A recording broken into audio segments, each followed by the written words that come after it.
Management's complicated. There's two parts to it. There's administration, which is designing how you want things to flow, putting all on paper how you want these processes to work.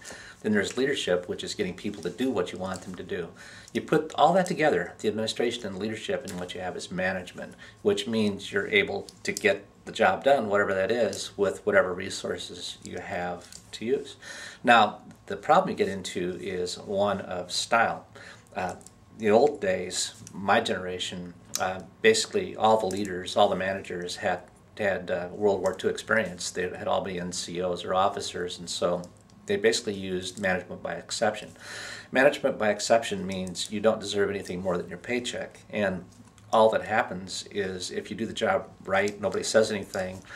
If you make a mistake, you get slapped around, yelled at, whatever. Okay, that doesn't work very well anymore.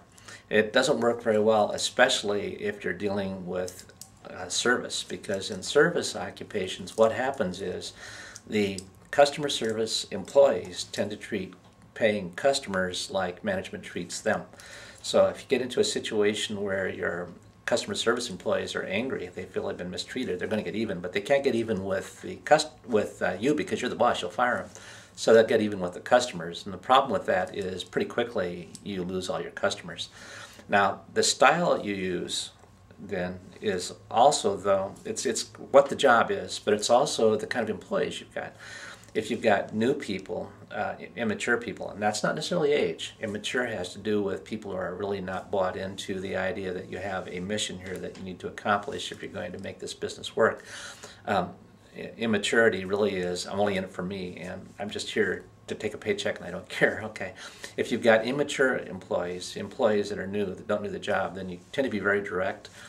If you want long-term relationships, though, what you do then is you gradually give people more and more responsibility and authority, and you bring them along, and the goal is so that eventually you don't really have to supervise at all. Basically, you ask people and you tell people, and it becomes obvious to people, and that's how you really become a successful manager.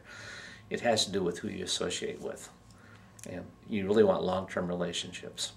So anyway, management's complicated. There's administrative processes, designing all this stuff on paper, how you want it to flow, and then there's leadership, getting people to do it.